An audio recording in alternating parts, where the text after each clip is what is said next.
So watch out mga ka-idol. So matagal tayong walang upload no mga ka-idol. So kasi busy tayo. So meron tayong unboxing mga ka-idol no.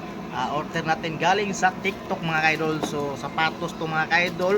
So tingnan natin kung legit to mga ka-idol. So sa halagang 300 pesos mga ka-idol. So bubuksan na natin mga ka-idol. So ito mga ka-idol, so bubuksan na natin ng mga ka-idol noong maganda bang klaseng sapatos to.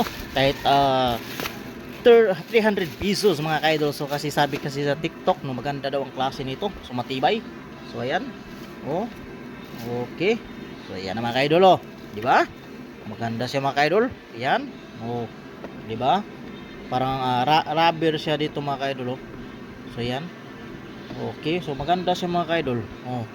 Matigas. Di ba? So sulit na sa 300 pesos mga ka-idol oh. Oh, di ba? Oh, pang simba natin to mga ka-idol. So panggala, pang chicks. Ayan. So ayos na ayos, maganda oh. Sa halagang 300 pesos, yan oh. Okay, napakaganda mga ka-idol oh. 'Di ba?